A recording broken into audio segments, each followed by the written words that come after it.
years. All right. What position do you hold now? Who's your employer? My employer is Emory University, Department of Pediatrics in the School of Medicine. How long have you been employed there in that capacity? I've been there for 15 years since I finished my fellowship at St. Jude. What certifications do you hold? I'm board certified in pediatrics as well as pediatric hematology oncology.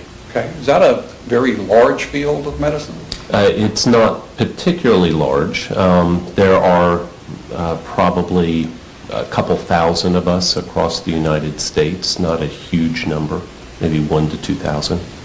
In your career, how many cases have you been involved in that involve pediatric cancers? Pediatric cancers entirely, probably from new diagnoses that I personally take care of have been about 60 a year for the last 15 years. And within the last 5 years, I've specialized down into extremely rare pediatric cancers, so cancers that only occur about 100 times a year in the United States. Same numbers, but more specialized. Okay. All right. Did you have the opportunity to meet Isaiah Wimbush in your professional capacity? Yes, in 11 of 2014, we first met Isaiah when he was referred to us for an abdominal mass that had just undergone biopsy by pediatric surgery. Okay, so by the time you saw him, will you describe briefly the procedure that he had already had before you saw him? Certainly. Dr. Santori had seen him. He was referred to pediatric surgery for an abdominal mass that was visible on his skin. Dr. Santori had gotten an ultrasound which showed it to be soft and solid. So he then took the child to the operating room, made an incision over the primary mass, which was about 5 by 7 centimeters, and biopsied the lesion, which means that he took a small piece of the lesion for analysis under the microscope. I'm sorry, Mr. Mayfield, are you offering this witness as an expert in any capacity? Yes, Your Honor. There's no requirement that he be tendered as such, but I will be certainly glad to do so. Okay. I tender this witness as an expert in pediatric oncology. All right. Any objection to this witness being offered as an expert in pediatric oncology? No objection. All right, thank you. He'll be so deemed to be an expert in that field. Okay.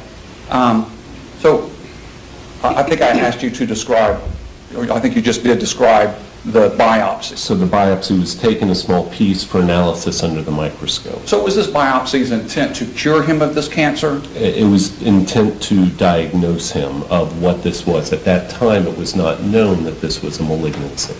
Okay. Let me show you what's been marked and tendered as exhibit number 26. Do you recognize that to be the condition, the lesion, as you described, only would have been before the biopsy? Correct. What's the only difference between the way that we see this picture now and the way that you observed him after the biopsy was done? The biopsy was done over this portion of the lesion, and here there was a scar, and this mass was absent, but this mass was present at the time of our exam. All right. Let's talk about then the way that he was referred to you for your assistance.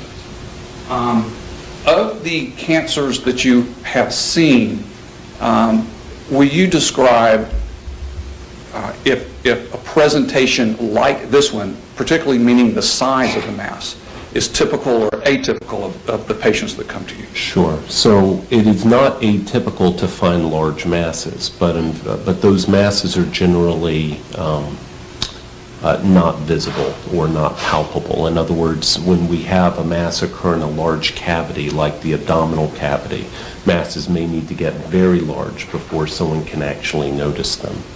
However, masses on the skin are generally brought to our attention relatively quickly. So, as I've said, I've taken care of rare tumors, dermatofibrosarcoma protuberans. The name of this tumor is rare. It's a rare sarcoma. You may need to spell that, please, for the court reporter. I apologize. So, Actually, if I can change the name, because it was actually called a giant cell fibroblastoma. So giant cells clear, fibroblastoma for fibroblastoma. Thank you. No problem. And so that tumor occurs probably 20 to 50 times a year in the United States in kids. Again, a rare tumor. I've taken care of 16 of these patients, and by far, this tumor was the most extensive giant cell fibroblastoma that I've ever seen present at this stage. Okay. What is a typical presentation? Generally somewhere between 1 and 5 centimeters at the time that a mass presents. The parents will seek care, and someone will acknowledge that this is abnormal and refer to appropriate specialists, whether it be dermatology, pediatric surgery, oncology, or even just imaging. For the rest of us that never converted to the metric system, can you give us some maybe a coin size or something that might relate to the typical presentation that you see? Sure. I'm sorry. About 2.5 centimeters is 1 inch. So if we start thinking about this, usually somewhere between, depending on the aggressiveness of the parent, right? I mean, I've had dermatofibrosarcomas present at well under 1 centimeter, so 1/2 inch or 1/4 inch, and parents have brought that to someone's attention. Generally no more than 1/4.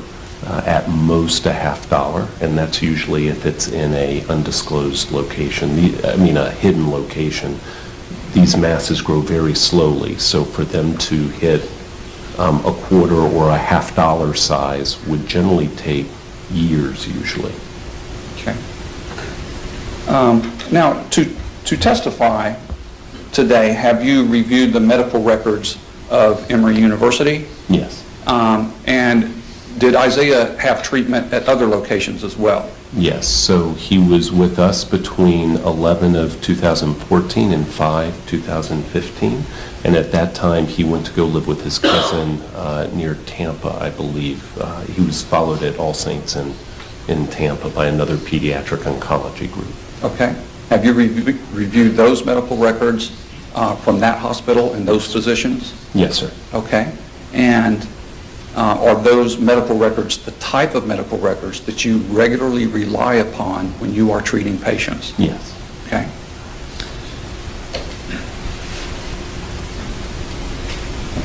So, doctor, this tumor that was presented, we have this large, visible, dark, rough mass that we can see. Tell us what's really going on with that tumor. So this tumor is what's called a sarcoma. So a sarcoma is a cancer of that tissue that fills us out, muscles, the tissue underneath the skin, tendons, that kind of thing. What happens is a single cell turns into this cancer, and then it begins to grow. But this one grows very, very slowly. What we know is that by the time we see height to the tumor, right, if we see a mass that may measure 1 to 2 centimeters, what we have to be worried about is that this tumor tends to grow sideways. It tends to grow between tissue planes. So for example, we know our belly is divided into tissue planes. We have the skin, we have some fascia, we have muscle, we have the peritoneal cavity. And those things grow or establish themselves sideways. If this tumor grows between those planes, it doesn't tend to invade up, it doesn't tend to invade down, it doesn't go through those planes. But what it will do is start to go sideways. And it goes sideways relatively quickly. So that if I see a mass that's 2 centimeters, when we go to resect that mass, we have to be concerned that there may be non-visible tumor, microscopic tumor cells as far as 3 centimeters out from the edge of the mass that we can see. So that when we have to take this out, if we have a 2 centimeter mass, then we have to have a 2 centimeter mass with 3 centimeter additional margins on all sides. So this 2 centimeter mass becomes an 8 centimeter resection. So it becomes very large very quickly in terms of trying to cure this. Okay.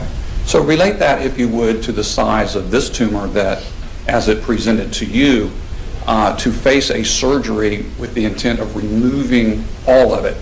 How large of a space would surgery would be required? Do you mind if can I have that first picture? Certainly. To demonstrate.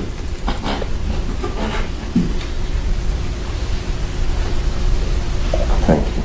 And if you would like to, you're welcome to come down and show the picture. Okay.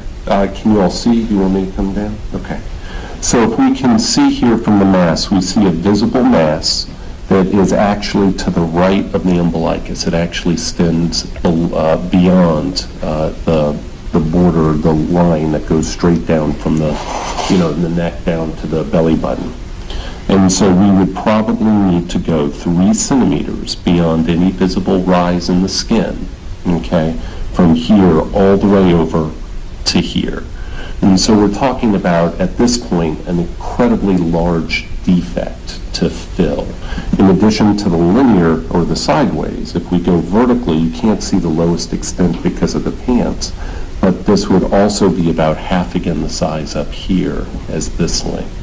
So I believe we measured this out to be about 13 centimeters to begin with. This is about, I think about 4 to 5 maybe, 5 to 6 centimeters as we measured it.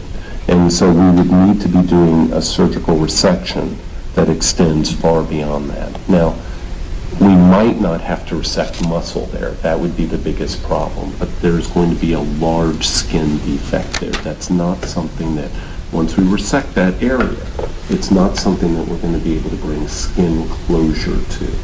So because we just can't put that kind of tension on the skin. We can't pull the skin that far. So we're left with either taking a muscle from another part of the body that has skin over it and moving it, or doing a large skin graft, or something else that requires reconstruction in order to get that out. And it's a very involved surgery or a very involved process. All right. What is the recovery time for a surgery like that? And kids heal very quickly. It's amazing. So, I mean, I would still put him at a 6-week average recovery, which would be typical for most surgeries. I mean, when we deal with a skin graft this large, there can be complications, but I couldn't predict that those would occur. Okay. So he would potentially have how many surgery sites by the time you remove muscle and skin from other places? Well, ideally, we would want to do it the first time and do it right the first time in one large surgery site. Because if we miss, right, if we do that big surgery and we find that there's still tumor at the edge of the resection, the next surgery has to be 3 centimeters around the entire previous excision area. So if we generate a scar, right, that's this long, and there's still cancer somewhere on that scar, we have to continue to do another excision that uses 3 centimeters around that. So these surgeries go from being this big to this big, to this big very rapidly. So at some point along the way, it would become impossible. Usually with DFSPs we have, with this kind of tumor, with the giant cell fibroblastomas, we generally have 2 to 3 possible attempts. Because of the size of this, we really would have 1 attempt. Okay.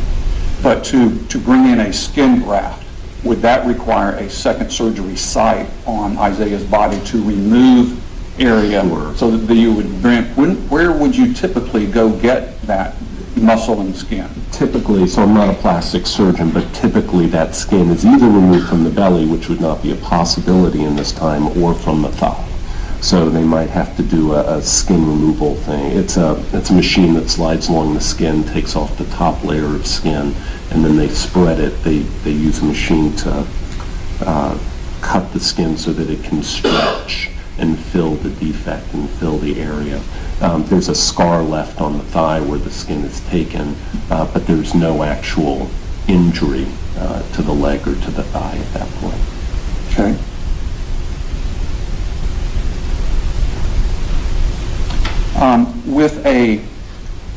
With a visible tumor like this, what reaction would a trained pediatrician have upon seeing that tumor in an annual child checkup. Right. I mean, as this picture shows, I mean, any physician who saw that should be referring that child for immediate evaluation. Not urgent, not like emergent evaluation, but immediate evaluation. All right, this is, if someone had seen this in a pediatrics office, I would expect a call, you know, from that physician telling me what to do or asking me what to do at this point. What about a tumor, as you described, maybe the size of a quarter? How would a pediatrician react? In general, if this were a mass that were smaller, so let's say it was this, I still feel that pediatricians would have called or at least sought information. They may not have referred to an oncologist because it may not have been as clear at that point, but they certainly would have referred to a pediatric surgeon or someone, or a dermatologist to get a biopsy to evaluate what that is. Okay. So the visible part of this cancer, does it grow quickly or slowly? So this cancer is known to grow extremely slowly. Many of the patients that I see have had this for years as a little dot that's slowly grown over time. I know that every case will vary, but can you make a general statement about how long it might take to go from a quarter size to the size of presentation? Well, I mean, as I said, this could take years. When we asked the child himself about how long this had been there, the child stated that it's as long as he could remember. Okay.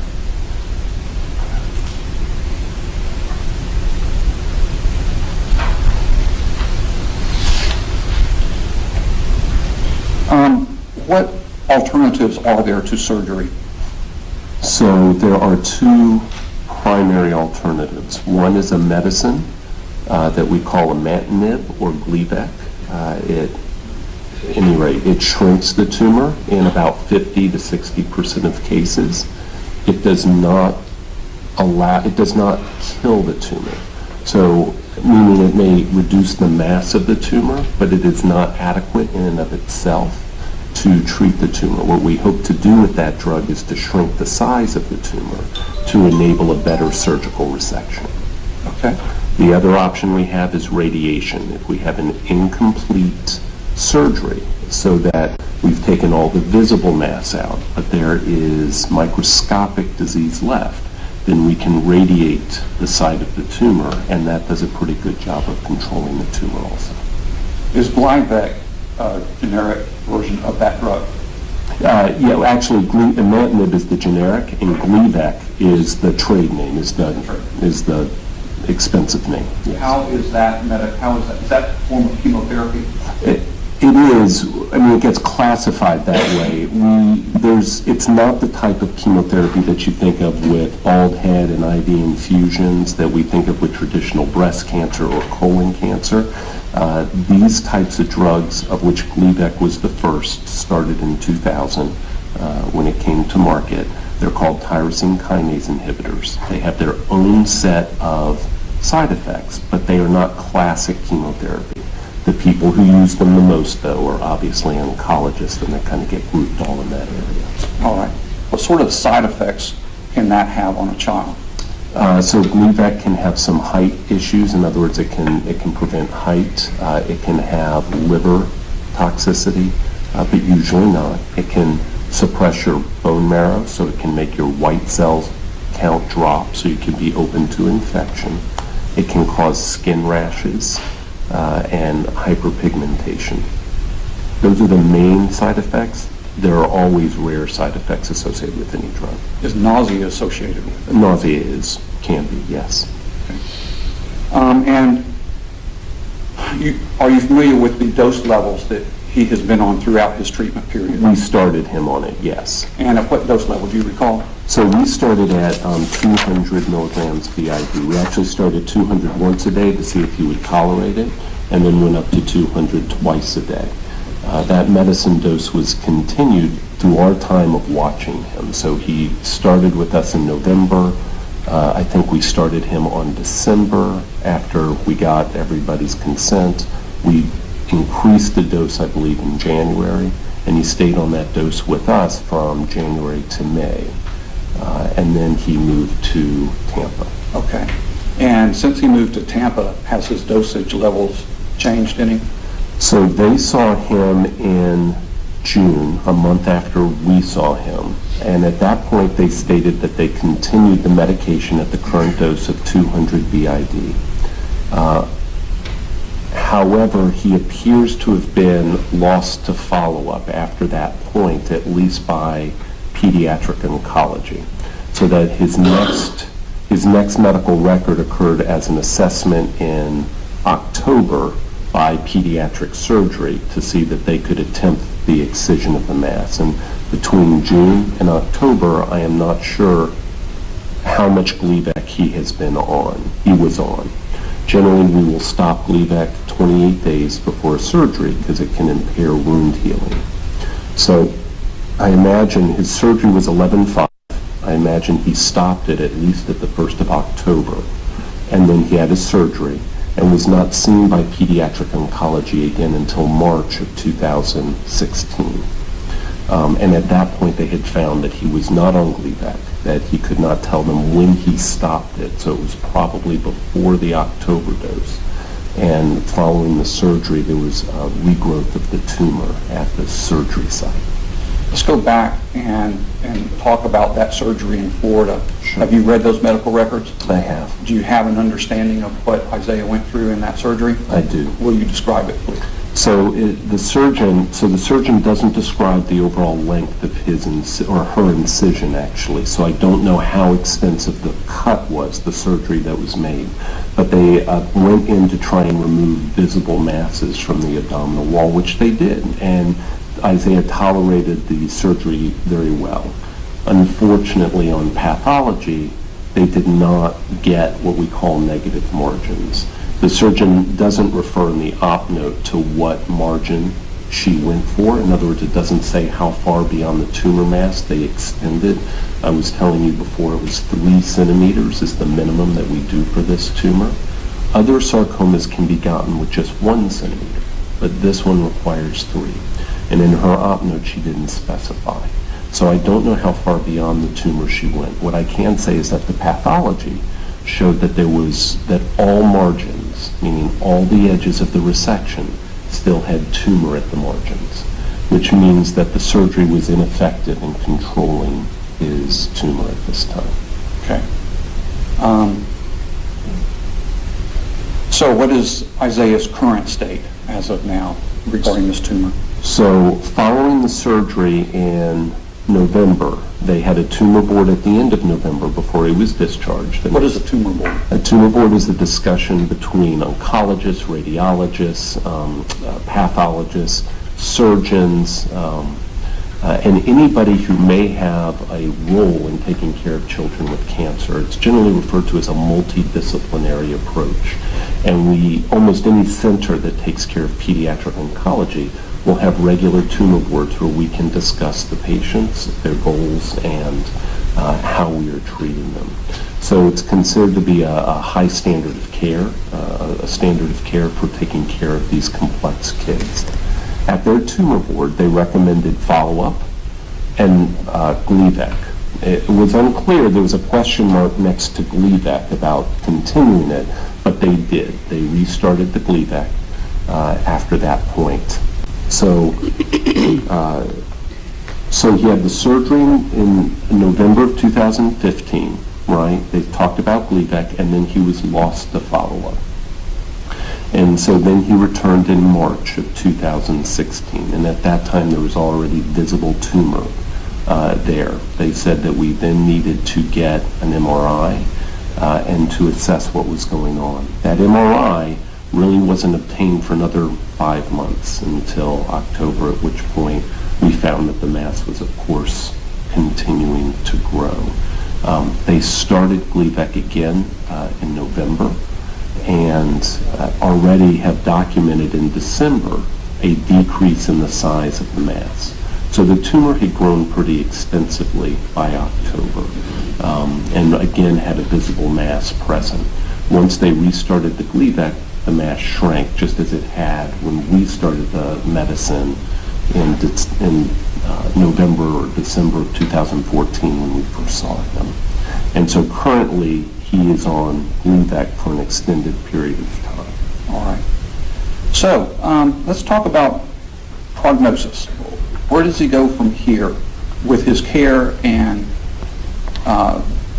considerably about how he's going to be taking Gleevec or not, or radiation or not, or further surgery? Right. I know that that's in the future, but if you had him under treatment for you, tell us where we would go forward. So from my standpoint, again, I would be using the Gleevec to achieve a maximal shrinkage. I would generally keep him on that for at least a year, because we can see long-term changes. We see dramatic changes with the height of the mass dropping and becoming flat.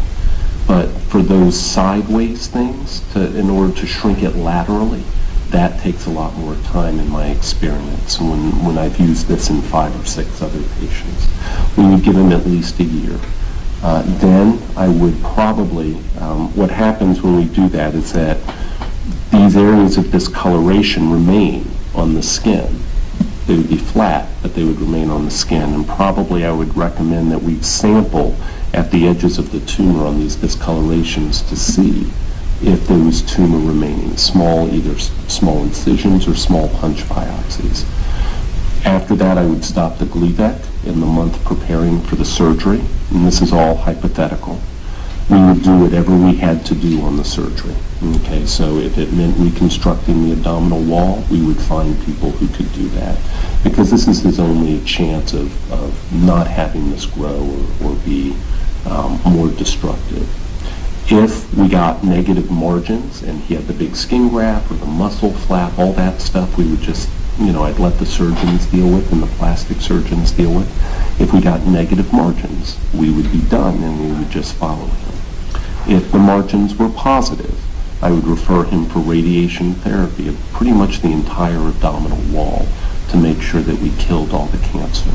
And as long as the disease is microscopic, radiation does a very good job. It does not do a very good job. In fact, it doesn't do the job if we can see the disease in a mass. If I can palpate it, if I can feel it, if I can measure it in any way, a circle, then radiation is not adequate for that treatment. And then we would just follow him after the radiation therapy. Okay. When you said, I don't know if you did say, how often does this cancer metastasize? So in general, this is a very low risk of metastasis. So I've called this tumor, because it was called in the path report, a giant cell fibroblastoma. This tumor is part of a family of tumors. So if we go back 20 years, we used to call these tumors, this family of tumors, by 5 or 6 different names. And we then, as we got more sophisticated, realized they all have the same genetic change in the tumor, which is kind of like a fingerprint. It kind of tells us that every one of these cancers is actually a different picture of the same cancer. That although they look slightly different, they're all cousins of each other, or brothers and sisters, or they're all related. And so this falls into a large group of tumors called dermatofibrosarcoma protuberans. So you'll need to spell that. Yeah, dermato, D-E-R-M-A-T-O, fibro, F-I-B-R-O, sarcoma, S-A-R-C-O-M-A, protuberans, P-R-O-T-U-B-E-R-A-N-S. Okay. And so this family of tumors metastasizes at a very low rate. So about 5% in the literature metastasize. So 1 out of 20 patients will develop a metastasis. In my 16 patients, I've had 1 metastasize to the lungs, which is statistically appropriate. And we have scanned, this patient,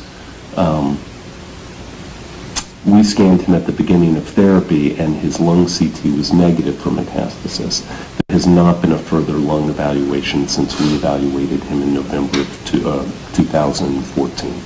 Is the instance, the probability of metastasis greater with a larger tumor where care is delayed versus a small tumor? It's very difficult for me to answer that in any kind of significant way. I think as an oncologist, we generally feel the longer that a tumor is in place and the longer that a tumor is allowed to grow, there is more likelihood of gaining that extra ability for a cancer to spread. So cancers are not stagnant when they first create, when they are first made and start to grow. Cancers continue to mutate. Cancers continue to change. And they develop abilities that they didn't initially have when they were a single cell. The larger the mass, the more cells that are there, which means it's a higher likelihood of being able to spread. As far as I know, he hasn't spread, and there is no concern about this right now. But we do feel in a general sense that there is a higher risk the longer the tumor is there and the more tumor mass that is present. Okay. And can the cancer grow resistant to this Gleevec? It has been documented, yes. So the people who have responded to Gleevec at one time begin to not respond to it in the future. Yes, that's been documented. Is that a danger with Isaiah in that he has been on Gleevec for on and off for about 2 years or more? Right. I think that the main risk is the fact that he's been on and off, more than the time frame he's been on. It's always a risk with anybody receiving chemotherapy that one of those mutations, one of those changes in the cancer confers resistance to chemotherapy. If you think about somebody with breast cancer or colon cancer, that is the reason they relapse, right? Is that we gave them chemotherapy, we killed all the cells that were sensitive to the chemotherapy. There might have been 10, 100, 1,000 cells, though, that had acquired resistance. And once we kill all the others, those 1,000 cells give rise to the cancer that comes back in 6 months or a year or 2 years. And that is where your relapse comes from. So in his case, it's a risk. I can't tell you statistically what kind of risk that is. Okay. Isaiah was about 8 years old when you first saw him, is that Yes. correct? What would have happened if he never went into treatment until he was 18 years old? I mean, I don't know that that's... So if these masses are allowed to grow, eventually what I think would have happened is that this might have broken through his skin. The mass may have grown, may have broken through his skin, and at that point you have an open tumor that becomes an infection risk, that becomes potentially painful, although usually not. And at that point, I think he would have had to have sought care. It's hard for me to predict. That's what would have happened locally. He could have metastasized given another 5 to 10 years, and then we would be dealing with lung lesions that might have had their own impact on him, but I'm not sure I can answer that question. Okay. Is it possible this cancer will take his life? It is possible.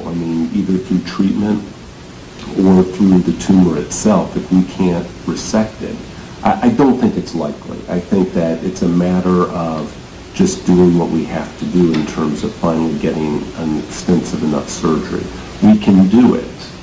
The problem is that his abdominal wall may suffer cosmetically, mechanically.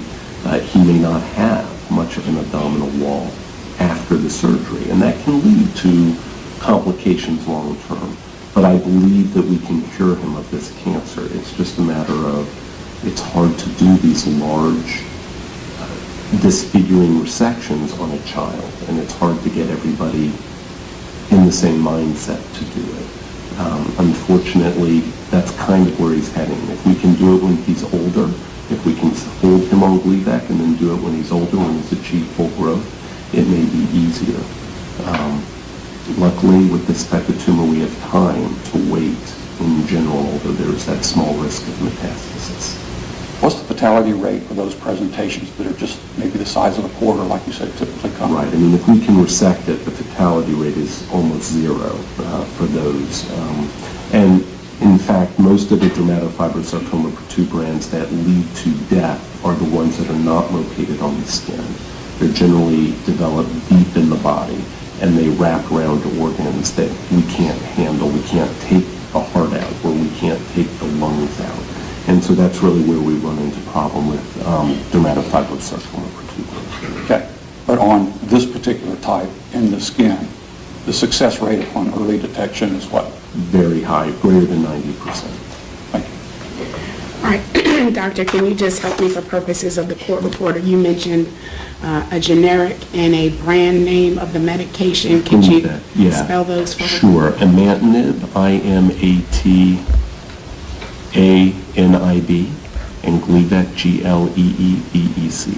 And you mentioned some type of inhibitor that started with a T. A tyrosine, TYROSINE, tyrosine kinase, KINASE, inhibitor. All right, thank you. All right, Mr. Wimbush, I turn to you for any questions for the doctor. All right, Ms. Wimbush, do you have any questions? Yes, ma'am. All right, thank you. Hi, Mr. Rapkin. Can I approach the? Yes. I'd like to look at that. That's Sure. kind of short. If you'll just please refer to the witness as Dr. Rapkin, please. Thank you. Okay. So, okay. What would you like me to do?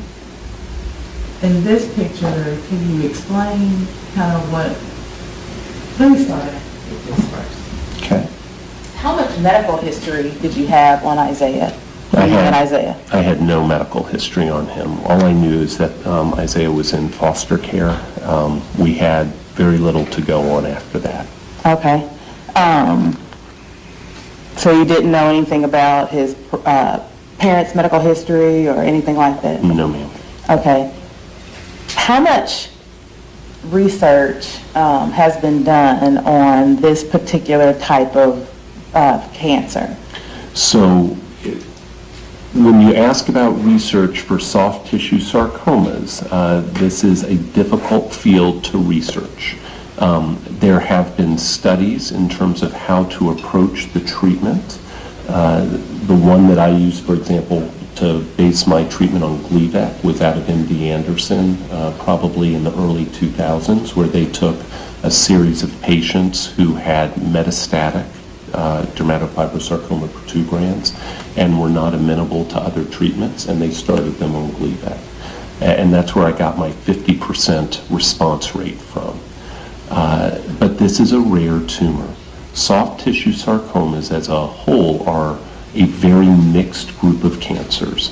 And so the studies in adults tend to take 100 different types of soft tissue sarcomas and tends to group them all together and try and research new drugs for all of these.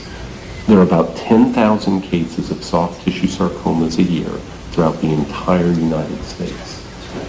There are 360 million people in the United States. That makes for a very rare classification of cancer. Okay? In addition, there are 100 different types of soft tissue sarcoma that fit in those 10,000 cases.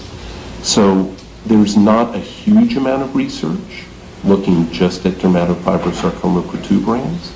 What has been done and what is very clear is that we can link their genetic signature, their fingerprint, because that's been established, that they have a very clear genetic fingerprint. We can establish that they respond to drugs that inhibit certain proteins that are mutated in those cells. And that in case histories, in case series of these patients where we go back and say, let's pull 30 patients with dermatofibrosarcoma protuberans or 100 patients, those patients, we can see how they do. That's well established. Can you restrict that to giant cell fibroblastoma? Well, again, it's an old term that was 15, 20 years ago. In other words, we knew it. We used that term before we identified their fingerprint, before we identified that genetic hallmark of the tumor. Now we know that giant cell fibroblastomas are really a subset of this whole dermatofibrosarcoma protuberans, and they're all treated the same way. Okay.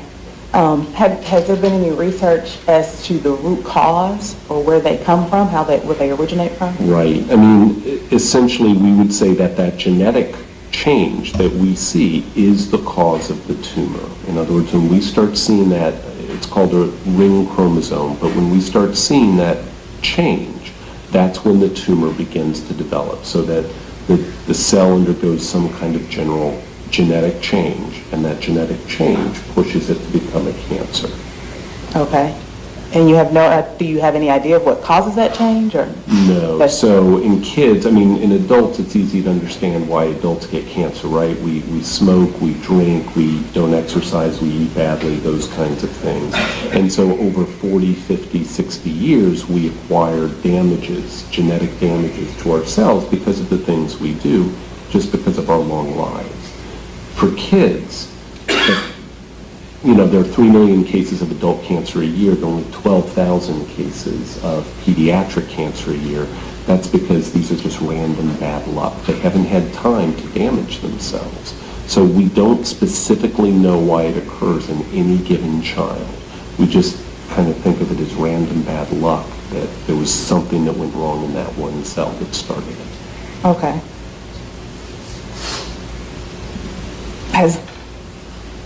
Has there been, and you may have already answered this, has there been any research as to relating this genetic change to possibly particular foods?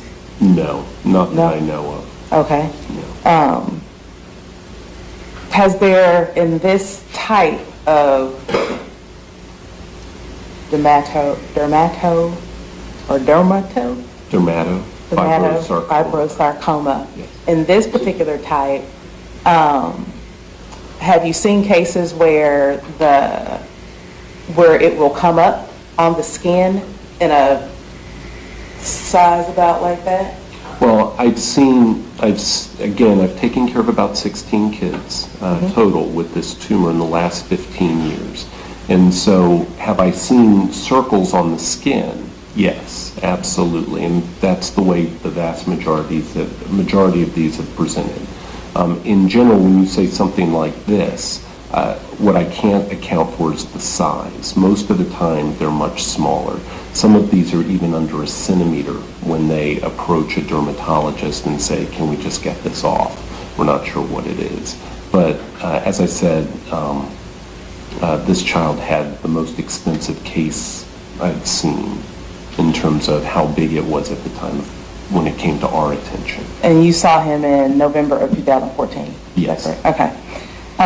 And you said that when they did the initial resection, right, that they went into the initial scar? Well, so right here where you see this little round section, Dr. Santori made an incision like this, okay, and he went in and took out the majority of this mass. When I saw him, this mass was not present.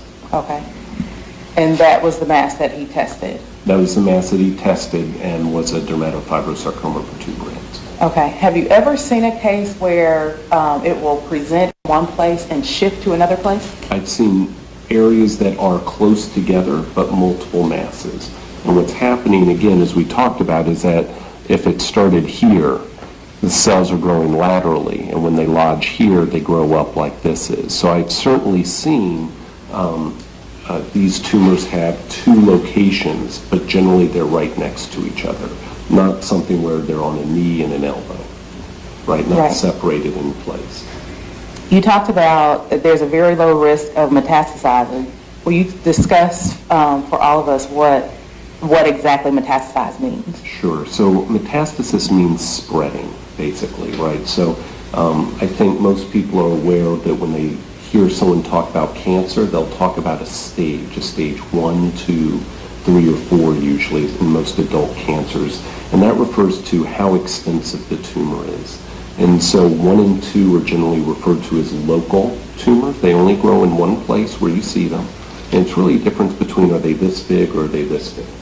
Stage 3 means that they've moved to metastasize, they've spread to local lymph nodes, armpit or neck, depending on where it is. Stage 4 means that it's spread much further than that. It can be any organ, like a lung, liver, could be further than that. So other lymph nodes, like in the groin or on the other side, if the tumor is here. It just refers to spreading of the tumor. In this case, The vast majority of these spread to the lungs if they're going to spread. Okay. And in Isaiah, you didn't see any? We did a lung CT in November or December of 2014, and that lung CT was negative for any kind of lesions. He had a pneumonia at that time, but he did not have any cancer that we could see in the lung. You said he had pneumonia? He had pneumonia at that time. Okay. On the CT. He was asymptomatic. He was fine. Okay. What is the risk of return of these types of sarcoma? If we don't get it out, 100%. So if we leave any of this tumor behind, it will recur. So that's why it's very important to remove all of it. And is there a risk of it returning when you do remove all of it? Have you seen it to come back? In the 16 cases I've had, I've only had one child. He was actually treated in Florida also, but not at this institution, and he was treated by a surgeon.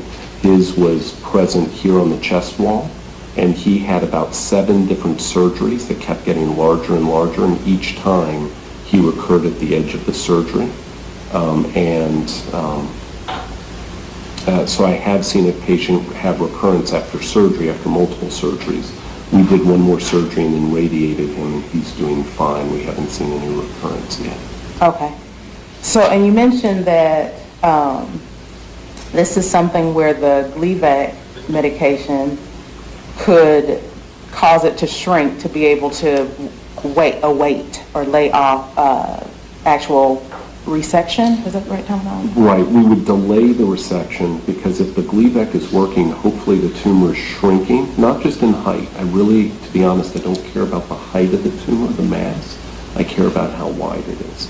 And so hopefully the tumor is shrinking laterally so that our eventual resection can be shorter. So what we do is we put them on Gleevec and then delay, not cancel, but delay the surgery because eventually he's going to need a surgery. And we might reduce it by a couple centimeters. I'm not expecting to reduce it by, 6 inches or 6 centimeters or anything like that. Okay. And how did Isaiah respond while he was in your care to the Gleevec? Right. So we saw immediate response to the Gleevec. Within a month to 2 months, we saw a flattening of the lesion. As I said, we weren't able to assess the lateralness of it because, as I told you before we plan a surgery, we might do some sampling along the edge of the discolorations to see if we could find tumor cells there. So we certainly saw a visible reduction in the size of the mass. And that's also been documented by Florida, by Tampa, since they restarted him at the end of last year. Okay. Thank you, sir. I appreciate it. Mr. Mayfield, any redirect? No, Your Honor. All right, can Dr. Rapkin be excused? Yes, Your Honor. All right, he's not going to be subject to being recalled. Do you understand that, Mrs. Wimbush? Yes. Mr. Wimbush? All right, thank you. You are Thank you very excused from your much. subpoena. Thank you. Officer Webb. Good morning, officer. Good morning, Your Honor. Good, thank you.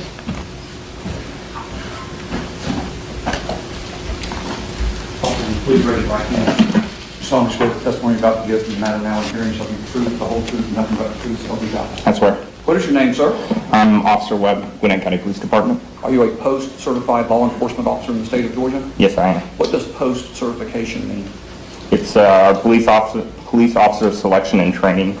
It's a state certification. Give him just a moment. I know with all that equipment, sometimes it takes you a Yes, minute to ma'am. get settled in. I'm on call, so that's why my phone's in here, ma'am. Okay, that's fine. If you could just make sure, give him a chance to get settled. Thank you, ma'am. You're welcome. All right, go ahead. William, All right. What training are you required to go through before you can obtain?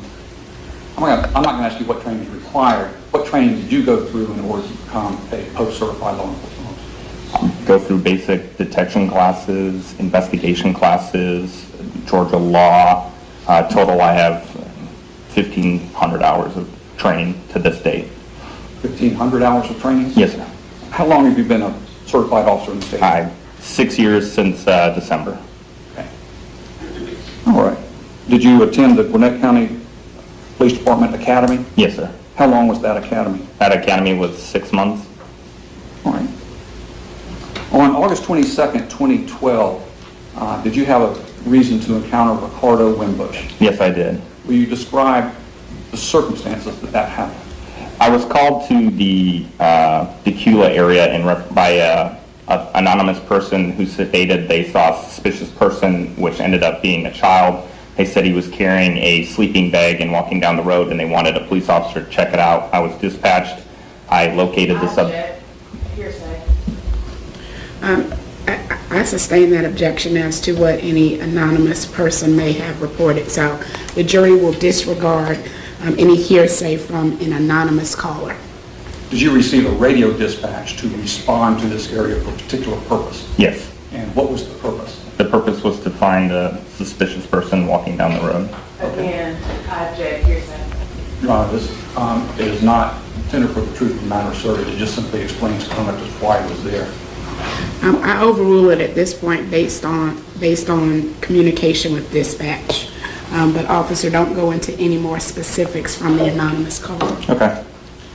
So what area did you respond to as a result of that dispatch? Bailey Woods Road, or Bailey Road. I'll have to check. Okay. What part of the county is that in? That's in Decula, Georgia. All right. Is it inside Gwinnett County? Yes, sir, it is. Okay.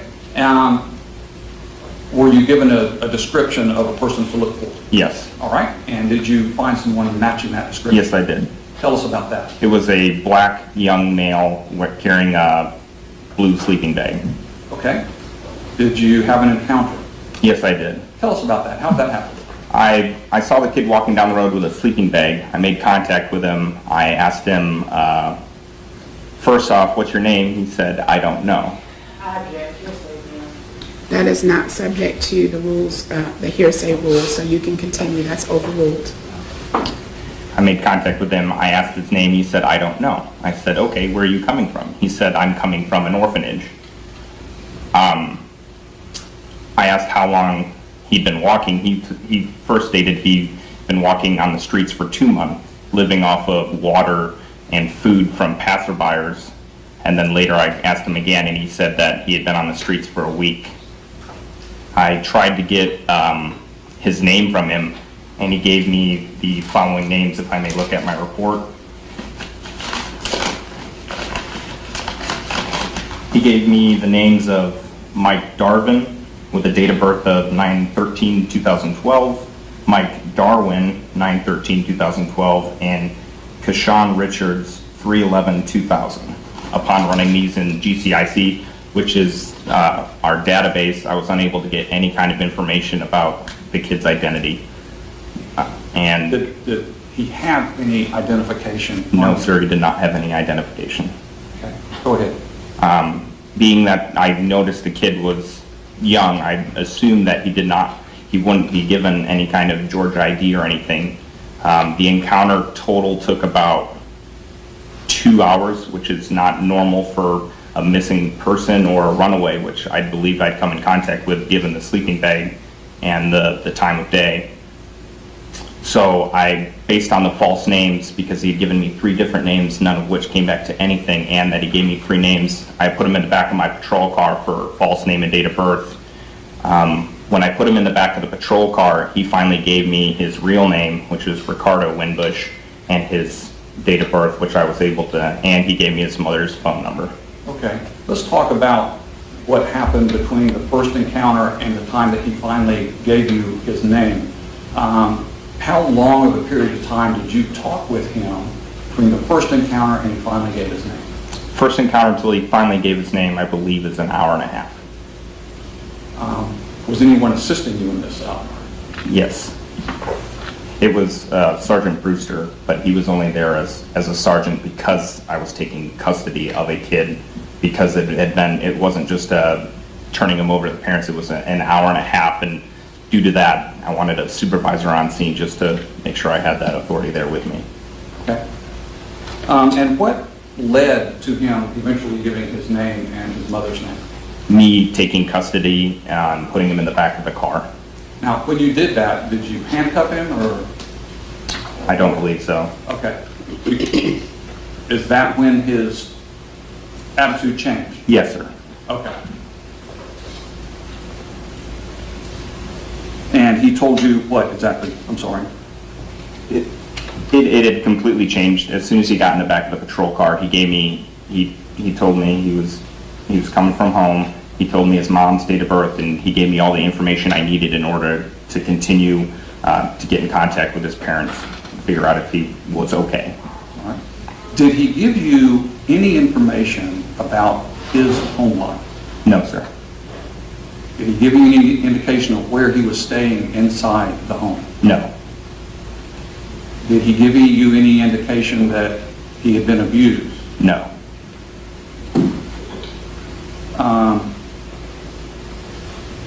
Did you ever contact DFACS during this encounter? Yes. I did contact DFACS per our policy since I did obtain custody of the child for the false name. I called DFACS because that's our policy as soon as we take custody, and because we either are allowed to release him to the parents, and since I wasn't able to get a parent or a name or anything of an actual guardian or parent, I was forced to call DFACS, and I was only able to get a voicemail for them. Okay, so you left a voicemail for them? Yes, I did. Okay, now was the need for DFACS continuing once you found out who his parents were and where he lived? No. Okay. And the reason being is because that way I can release the child to the parents under a juvenile release form after false name and date of birth complaints were made by me. All right. So tell me exactly what you charged the child with. I charged the child with false name and date of birth. Now, is there a difference between charging a child and charging an adult with something like this? Yes, there is. What's the difference? It's a juvenile complaint, and so it goes through the juvenile courts rather than our actual courts, and he gets released to the parents instead of going to jail or DFACS. All right.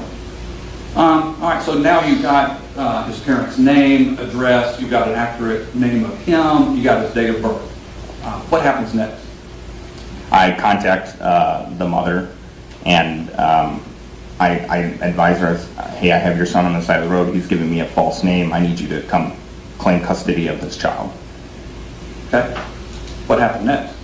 She arrived on scene and filled out a juvenile complaint form, which is just a form that says, I understand my son's juvenile complaint has been made against my son, and I'm assuming custody of the son, and she signs a written paper stating that she's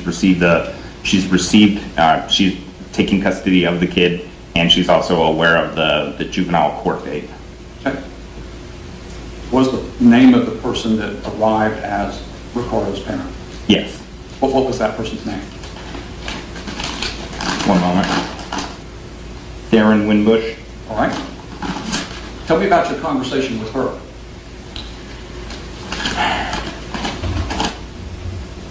And Mr. Mayfield, I'll need him to testify from his recollection or for you to follow the procedure to refresh his recollection. Okay. Would it help to refresh your recollection to review your Yes, report? sir, it would. Okay. See if the report has a notation on that and does in fact refresh your recollection. When she arrived on scene, all she did was fill a written statement form and claim custody of the kid. Did she tell you anything about the home life that Ricardo had? No, sir. Did she tell you that he had been confined in the basement and was not allowed contact with the other children? Well, I do find that it is leading, so if you could just rephrase it in a way so it's not leading, I do sustain that objection. Did she tell you anything about where the child was living in that house? Other than the address, no, sir. Did she tell you anything about his interaction with the other siblings? No, sir. Did she tell you anything about his behavior, whether it had been good or bad? She stated that he had run away from home because for bad behavior. He had gotten in trouble. Did she name what that behavior was? No, sir. Did she name what the consequences of his misbehaving would be? No, sir.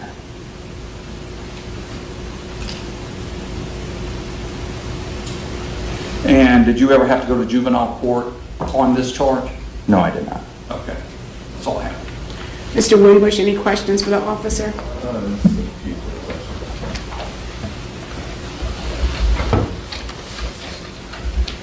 Good morning, Mr. Webb. Good morning, sir. That's Officer Webb, please. Officer Webb, I'm sorry. When you came in contact with Ricardo, did he have any bruises, marks, anything? Nothing that I saw. Okay. What was he wearing? I'd have to look at my report to remember exactly what he was wearing. Could I see the report as well? Yes, after I'm done, okay? Yes.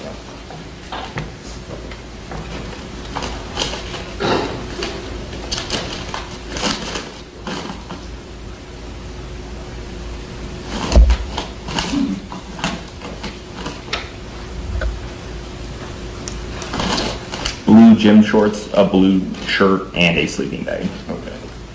All right.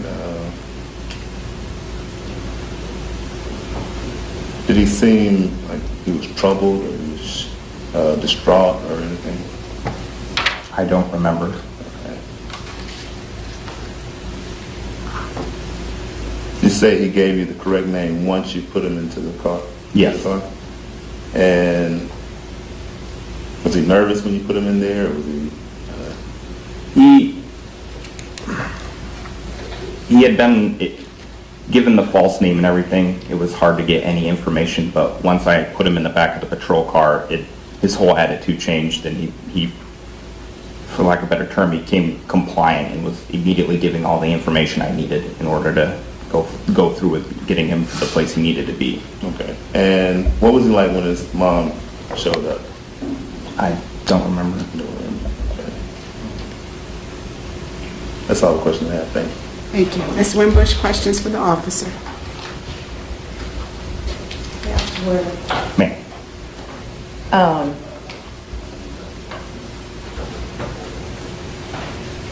Do you remember what you told Ricardo when he got out of the car? No, ma'am, I do not. You don't? No, ma'am.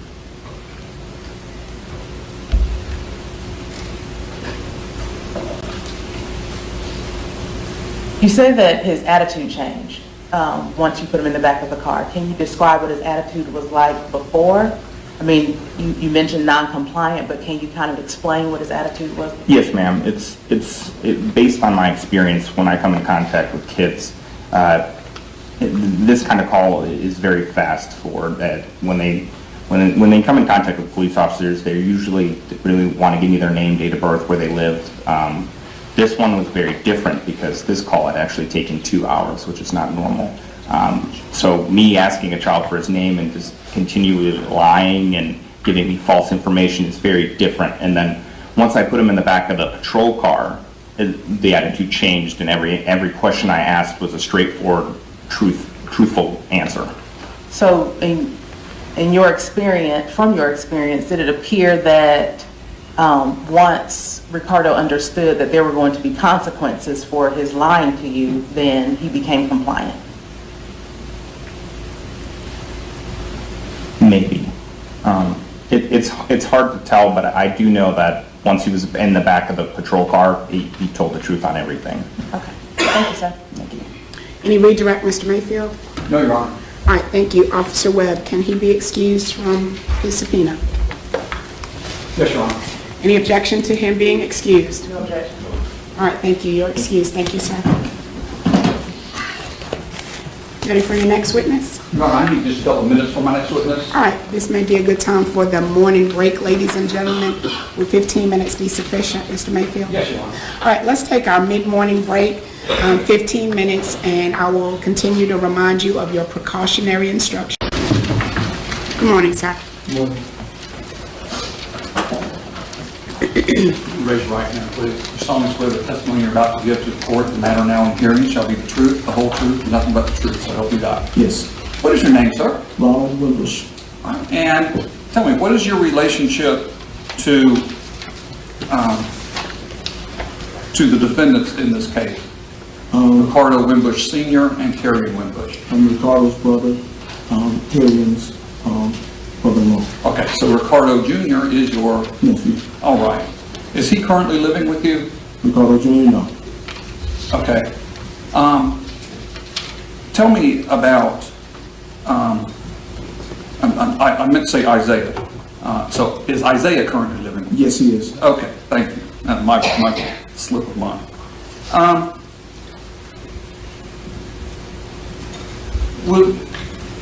So you're aware of his medical condition? Yes. Have you been dealing with Isaiah and his medical condition since he's been living with you? Yes, I am. And when did he come to live with in May of 2015.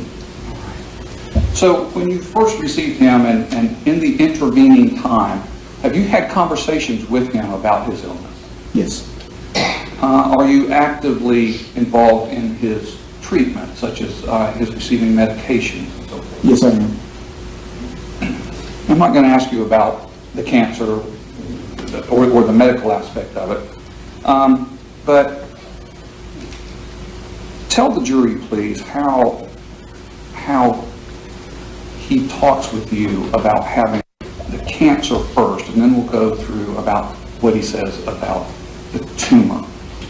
He's more anxious as far as, and I think that's in any child when they they deal with something like that. He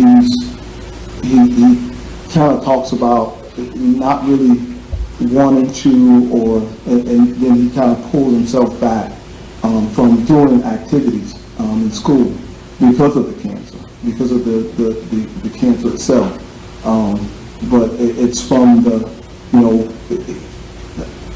not really, you said not to go into the medication or the Well, not the actual cancer, the medication is something. Okay, so the medication is causes him to be nauseous.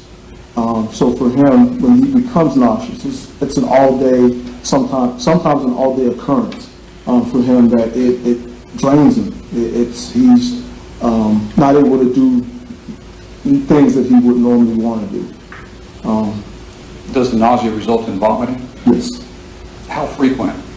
Up until recently, it was, we probably deal with it twice a week, 2-3 times a week, because of the medication. But now the doctor prescribed to him nausea medication, so it doesn't occur as frequently anymore. Okay. So you've been getting him the medication that he needed in the dosages that were prescribed by the physician? Yes. And has that dosage level that you've been giving him changed? Yes, it has. Will you describe that to the jury? When we originally, when Isaiah came to us, he was taking 100 milligrams twice a day. Just recently in October, the dosage was increased to 800 milligrams. So it's 400 milligrams in the morning and then another 400 milligrams at night. So the difference in dosage, does that affect how he receives the medication or his reaction to it? It did, and it does, and the 800 milligrams caused more frequent nausea and vomiting. But then there was a subsequent decrease in the dosage to the 600 milligrams in December because the medication caused a drop in his white blood cell count. Okay. What about the actual, did he go through surgery while he was with you? Yes, he did. Tell the jury about, the time building up to the surgery. Did you observe any reaction that he was having? Once again, it's anxious. He nervous, anxious, apprehensive. He would talk to us about not really wanting to go through the surgery. I don't know of any child that would wish to be cut off, but he was nervous about, he was anxious about actually going through that surgery. What about after the surgery? After the surgery, he was down for 3 weeks without going to school, and another 3 weeks of really so 6 weeks total of no physical activity, no running, jumping. So basically the things that he loved to do, he couldn't do. All right.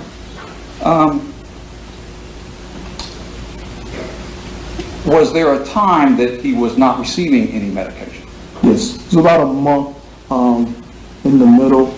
I wouldn't say in the middle, it was from March of 2016 until October of 2016. The hospital went through a transition, so we were calling the hospital and left message after message. The medication still came because that was done automatically, but once we got to an August time frame, that's when we completely ran out no subsequent visits to the doctor, and we ended up taking him to the pediatrician.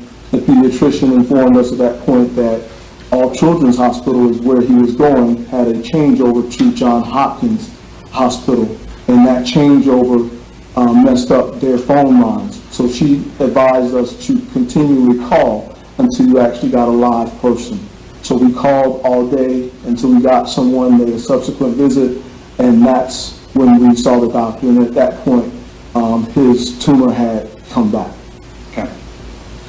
During that time, were you actively seeking care? Yes. All right. Is he now seeing different physicians than he was before? Yes, the physician that he had is no longer in that practice, so he is seeing a different physician now. And she, upon review, prescribed to him the 800 milligrams. Okay. And what was the purpose for increasing it back to 800 milligrams? She, the doctors there, they have a board, a review board, when it comes to tumors. And in that review board, they talk about the treatment. So her increase was to see if she can get the tumor to shrink again, to see about that subsequent surgery. Okay. About at what time period was the tumor at its worst? Or the second The presentation? second, October, between October and November timeframe.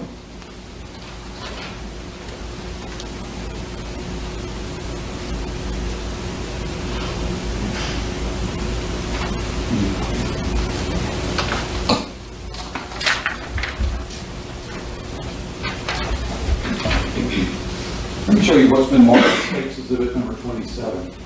Do you recognize this item? Is it a photograph? Yes, it is. And what is depicted in the photograph? It's a picture of the return of the tumor, All right. Back when was that photograph taken? October 26th of 2016. All right. And did you share that with me just this week? Yes, Okay. Who took that picture? my wife did. All right. And is that a fair and accurate depiction of the tumor at that time? Yes. Period? All right. State News Tenders, State Exhibit number 27. Mr. Wimbush, any objection? No objection. Mrs. Wimbush, any objection? No objection. All right, 27, States 27 is admitted without any objection from either defendant. Approach. Thank you. At the time that State's Exhibit number 27 was taken, was he back on 800 milligrams of Glyvac by that time? Yes, And this is the tumor they were trying to shrink? yes. Tell me, what's his current state? Is it any better now than it was then? Actually, a week after being on that medication, the 800 milligrams, it did shrink back down to skin level. And at that point, I received a second call from the doctor's office. She had met with the review board, and she advised that they were not pursuing surgery at that time. And I informed her, I said, great, because the tumor actually shrunk again. She told me that's great news. Can we schedule a second visit? And that second visit was scheduled in November. All right. And as of today, does the tumor look anything like this in Exhibit 27? No. Oh. Can you describe it to the jury as to its current state today? It's skin level. It's still, you still have I would say the blackening of the skin. That's always going to be there, regardless of the tumor. The tumor grows below that. That part is still there, but it's skin level. It's not going out. It's not protruding out anymore. He's able to be a kid. Okay. That's all I have. Mr. Wimbush, questions? No question. Mrs. Wimbush? I have no questions. All right, thank you. Is this witness excused from his subpoena? Yes, Your Honor. All right, we understand that if he's excused, that he will not be recalled as a witness? Yes. All right, sir, you are excused from further testimony.